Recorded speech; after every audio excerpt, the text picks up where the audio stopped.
10 seconds.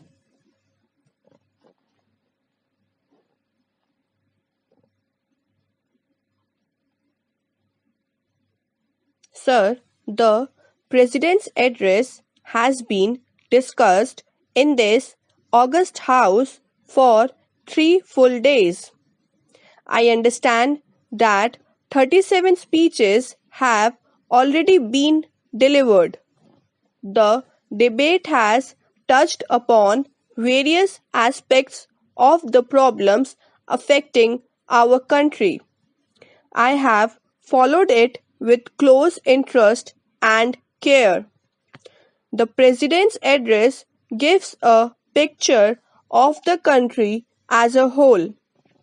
It is intended to place before the House the full program for the future, the methods that we propose to adopt, the program for progress that has been chalked out, and the achievements that have so far been recorded.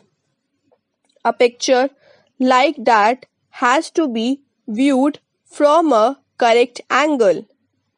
It is necessary that a sense of perspective and proportion should be maintained. If one does not try to take a balanced view of things or looks at the picture from an acute angle, then the judgment must be distorted. One should not allow his vision to be obstructed by individual happenings. The House has taken a favorable view of the address and it has commended itself to the approval and support of the good sense and wisdom of the House. I am grateful to the honorable members for their support in general to the basic policies which have been set forth in this address. During the last 6 or 7 years, there has been steadily a shift in the subjects that are dealt with in the address.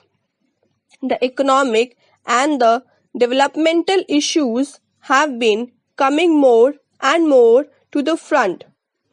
It is but proper that it should be so. An underdeveloped country has to give first place to the problems, solution of which will result in the satisfaction of hunger and the fulfillment of the needs of those who are suffering from lack of essential commodities needed even for bare sustenance. So, economic issues have naturally formed the most part of this debate, and various views about vital matters have been expressed, but basically all seem to be agreed. We want to establish a new rich socio-economic order, an order in which there will be a substantial share of the good things of life for everyone and in which all will be bound by the bonds of goodwill. So, that is an objective which must necessarily appeal to every member of this House. Success will depend on increasing our production in all fields. We have to see that the advance towards social justice is not in any way hampered. For mere increase in production, unless it is accompanied by social justice, cannot result in equitable distribution. Even for providing adequate incentives, it is necessary that there should be a feeling in every man and woman in the country that there are better days in store for him or her.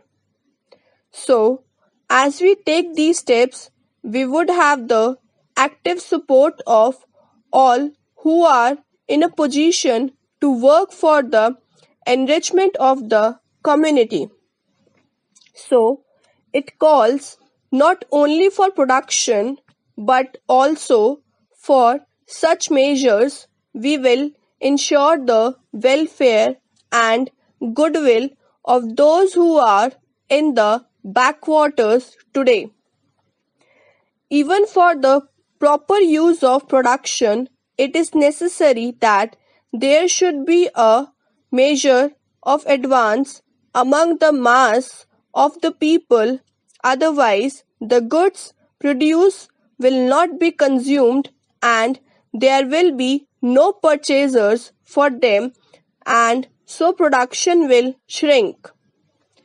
It has been so in certain cases when production is to be coupled with certain justice and we have big schemes and very ambitious projects to bring this about, there may be occasional jerks and jolts. We must not, on that account, get depressed. Institutional changes have to be made and other social steps have to be taken. So, we should not get perplexed or confused by such contingencies. In our onward march, there may be occasions when we may feel that everything is not smooth and that there are hurdles on the way. There are bound to be such hurdles.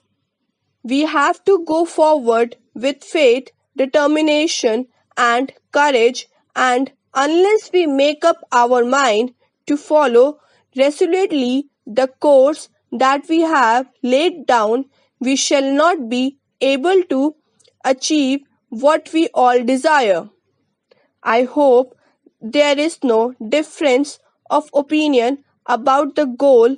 Our goal is the achievement of a socialist democratic society. The country's goal, as it is even now laid down, is a socialist cooperative commonwealth.